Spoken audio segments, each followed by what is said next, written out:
This is a story that I'm not proud of, where I lose my temper and utterly wreck a game. But I think it's a share-worthy story nonetheless. First time with this specific Pathfinder group. I found an ad for them somewhere, which I won't reveal for the sake of their privacy. I went there because I figured it'd be a fun experience, since almost all the games I'd played for like 5 years had been online in some way rather than in person. I bought a couple boxes of cheap pizza with me as my contribution to the snack table, and we get down to business. The GM, a big grizzly bear of a man. Now, I'm a pretty tall guy, and he made me feel short. He was nice enough and fairly good-humored, but he was a tad gruff and ham-fisted in some of his tactics for coaxing players through things. I'm probably being critical, though, all things considered. His game was basically Pathfinder with 3.5's epic level progression rules and a lot of 3.5 fluff. He also had a neat little house rule about permanency applying to any spell/psionic effect for a standardized amount of gold for the spell's level, although they could be dispelled or disrupted as usual. I cringed when I heard that the story proper was going to be riddled with psionics, which I am far from a fan of, but I thought I'd grit my teeth and bear with it despite my prejudice against them. The plot was basically that magic was slowly falling out of use as more and more people spontaneously developed psionic powers, and the rest is the plot of the X-Men movies. I think that the GM didn't want to allow players to use psionics, but to be honest, I couldn't really tell because that went out the window way before the session even began. We were level 20, supposedly the best of the best, and were supposedly going to be facing epic level challenges.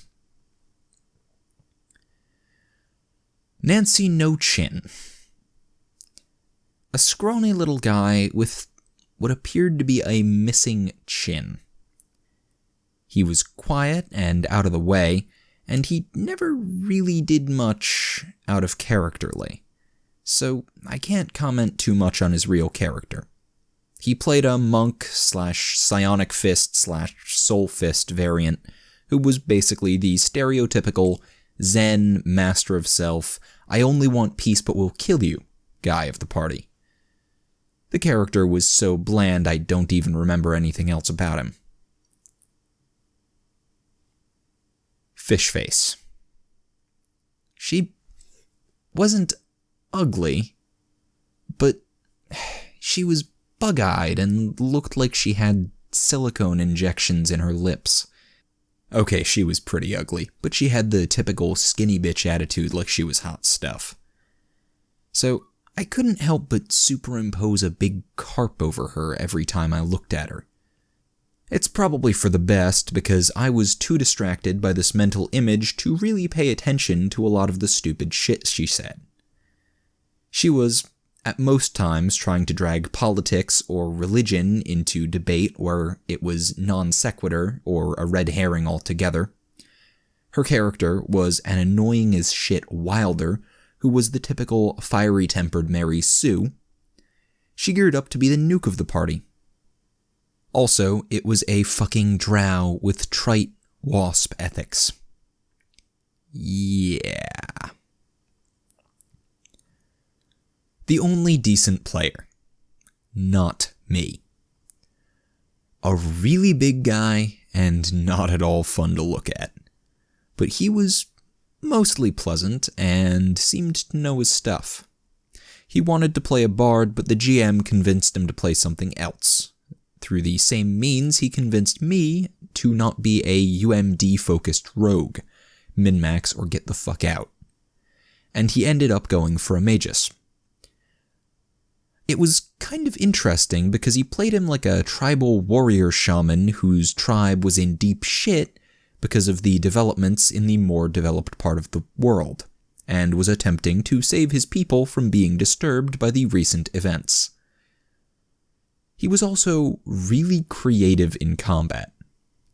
All in all, I think he was the only one who put real effort into the game. That faggot. This guy gives a bad name to faggots everywhere. He had no concept of personal space, and no concept of I'm not gay. Thankfully, he did have a concept of if you touch me there again, I'm going to pummel you and file a sexual misconduct suit. I suppose I'd be flattered if it was a woman, but goddamn, this guy was a fucking creeper. It didn't help that his character was what I called, out of characterly, the date rape scion. Seriously. That faggot would probably turn people homophobic if they'd never met a normal gay guy before. Me. I was making a high charisma, trap-making/disabling, and UMD-focused rogue.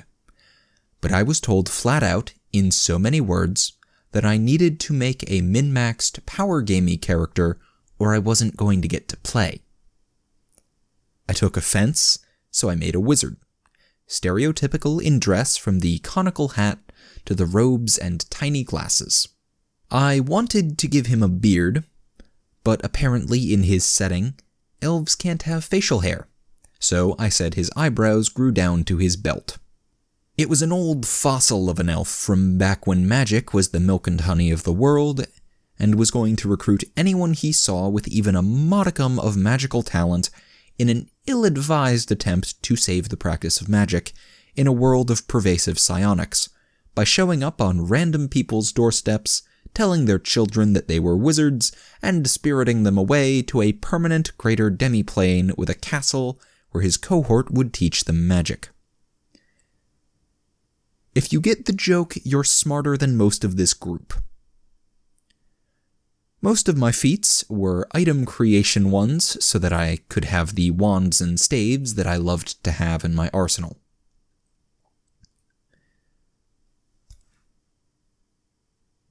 The story proper. It wasn't a good start. I was already being an asshat because I got sand in my cunt over being told to min-max or get the fuck out, and Fishface and that faggot were annoying as fuck too, which was adding to my ire. We finally start the session. We congeal off the walls of a high-end tavern in some urban area, some plot, and then we go wandering about. I spellcraft and detect magic every apprentice-aged kid I see, and try to secretly determine if they have any talent. The GM blocks this at every turn for understandable reasons. I mean, it would derail things. Yet at the same time, the date rape scion was dragging NPCs off all the time and attempting to describe all of the terrible things he was doing to them. I told him to knock it off more than the GM did, and the GM sent me a few warning glances about it. But seriously, I don't need to hear about the date rape scion unleashing all his fetishes on villagers. The date rape scion also harassed my character in characterly, but I slapped a protection from evil on myself so he couldn't physically touch me for a while.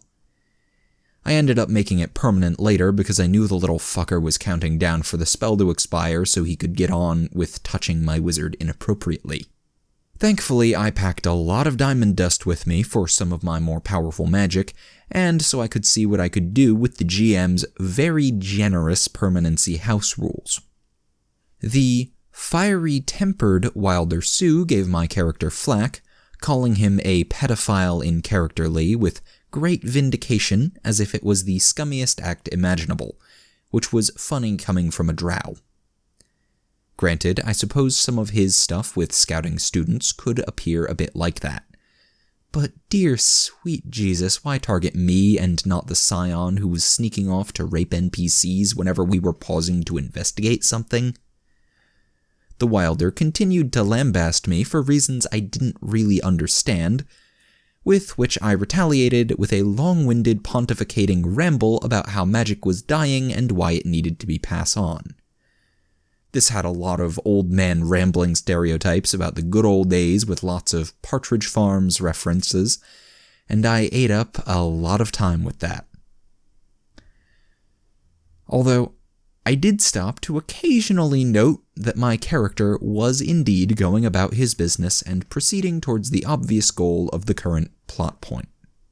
It was about a minute into my good old days spiel before she started to talk over me with this weird line of dialogue. It was like she was projecting her hate for an ex onto my wizard and darvoing the fuck out of him, which got confusing fast. So I used message cantrip to talk in her ear about the good old days and leave the general area so my wizard would be out of earshot. Yeah, I know message establishes a two-way conversation, but I argued that because magic was so obscure now, like someone being fluent in Esperanto in Asia, that she wouldn't know how without a spellcraft or knowledge arcana check of some kind. Fortunately, she didn't have either trained, and I got to be petty and talk about the good old days without having to listen to her in characterly, or, thanks to the GM, out of characterly either. I only kept it up for a couple of minutes and went back to the plot right afterwards.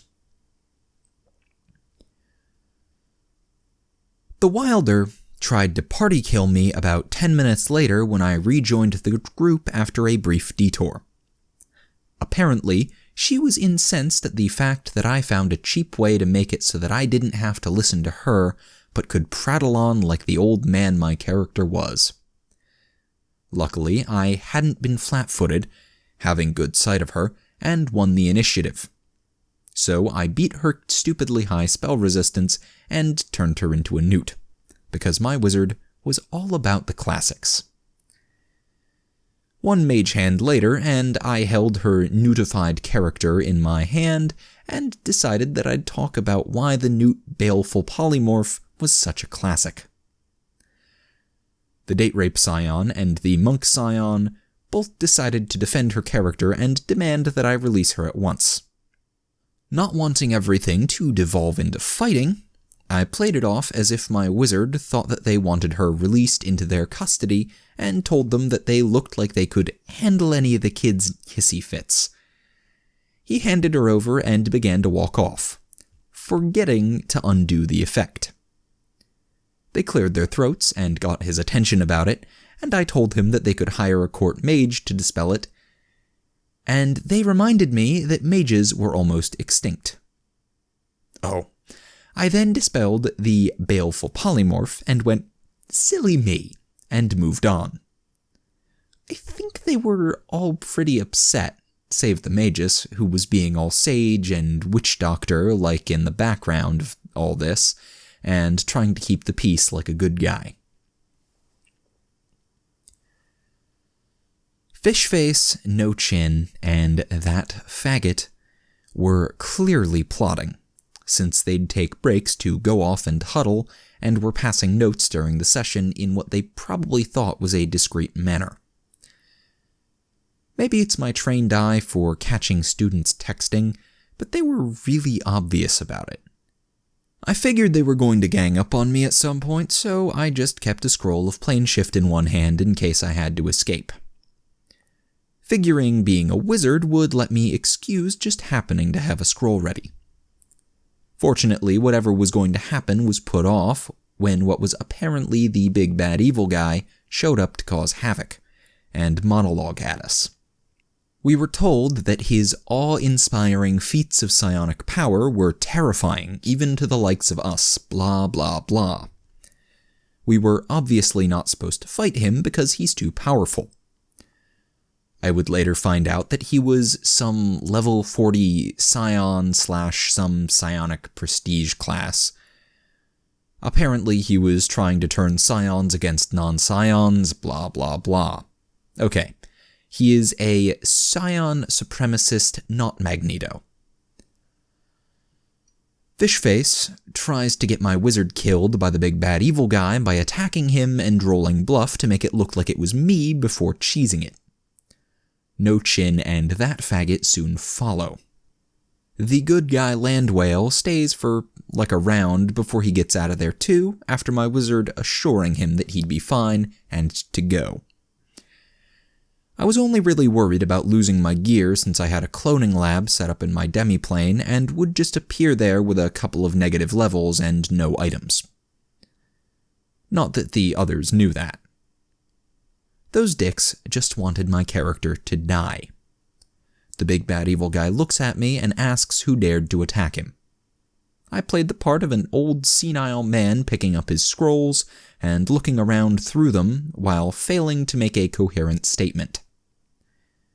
While doing this, I ask the GM for a planes check so that what I'm about to do isn't metagaming. My obscenely high planes roll let me know, in the GM's words, everything about the plane of force, which was the specific plane that I wanted to know about. I managed to get out a read magic in the meantime, which the GM is nice enough to not make me roll initiative for. And I activate a scroll of time stop that I had retrieved in the Confused Old Man Act. I get lucky on the roll, and I've got 5 rounds to do whatever in. So what do? I cast Planar Adaptation on myself, pull out a scroll of gate, and slide on over to a specific point in the plane of force, the point that the biggest psionic connection is. Because of the various books that the GM had informed me that he had been using, I knew on a meta level that psions are all connected to the plane of force. If you do it right, you can go on an Easter scavenger hunt and sever a psion's ties to the plane, which is a lot like forcefully making a cleric or paladin lose the favor of their god. All those abilities go bye-bye. Since the GM was so kind as to tell me that I knew everything about the plane of force, I thought I'd go and ruin the big bad evil guy's day. Now, I only had 3 rounds left in my time stop, and I didn't really want to risk the big bad evil guy figuring out what happened and being trapped with a level 40 psion on the plane of force, wizard or not. So I got busy and cast Gate. A gate to the place between the negative energy plane and the quasi-elemental plane of void. I then take advantage of the GM's oh-so-generous permanency house rules and dump 25k gold worth of diamond dust, out of about 100,000 that I had on my person, on making that gate permanent. Not wanting to be there when the chaos from that started up, I renewed my time stop and plane shifted to the material world and watched the unfolding chaos. Thanks to my casting of time stop, I had another 2 rounds to do as I wished. So, I cast an extended black tentacles and greater invisibility on myself. After that, I just spammed maximized empowered enervates from a staff until the fucker died. With Psionics fizzling out of existence, he was a level 40 commoner. Thankfully, there are no save throws versus enervation, so he died quickly and the GM had no plot because Psionics didn't exist anymore. The plane of force was gone. The big bad evil guy was dead, and there were no more psions anywhere. I then told the GM that my next step was to expand my attempts to teach magic so as to fill the void created by missing psions. What? No, that can't be. The party can't win a few hours into the first session and take away all the plot. Retcon time. The GM changes it back to before I started casting enervates, and then he got dramatic about the earth shaking from the wild things being thrown out willy-nilly by every psion on the material plane, and I managed to cast psionic resistance on myself. a spell that the GM had made an analog to spell resistance since psions were everywhere.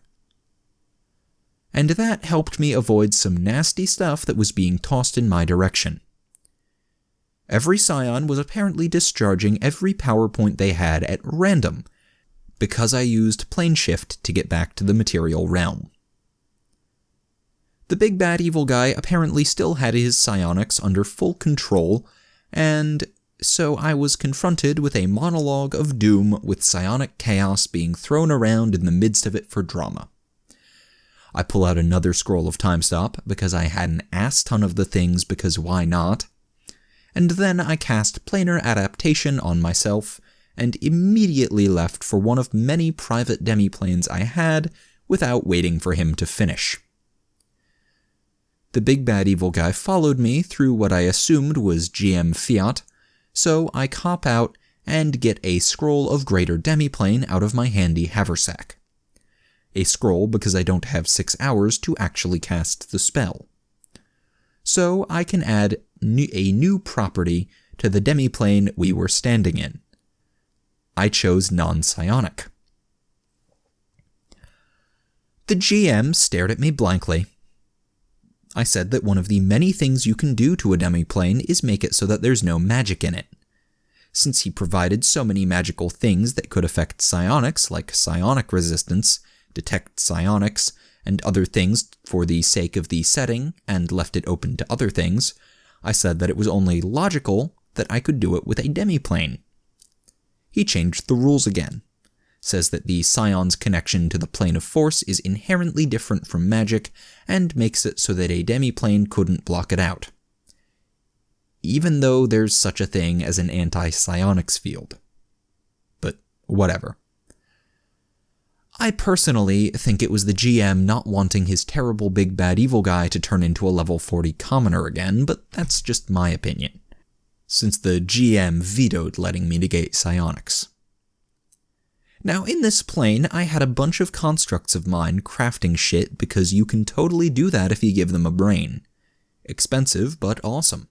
This demiplane had the fire dominant elemental trait. So my constructs that healed with fire damage healed obscene amounts of HP per round, and already had a buttload of temporary HP on top of their normal max, because this is where they lived. So I cast Dimensional Anchor on the big bad evil guy, and used my control over the constructs to just have them drop what they were doing, and mob him. After that, it was just a casting of greater invisibility, an anti-detection spell, and spamming maximized empowered enervations until the big bad evil guy was dead again. At this point, I was just told, "You're out," and got thrown out of the host's house. The GM didn't even bother to rocks fool me. He just told me I was out. No matter how many retcons the GM used, he couldn't think of a way to salvage his plot without writing me out of the game.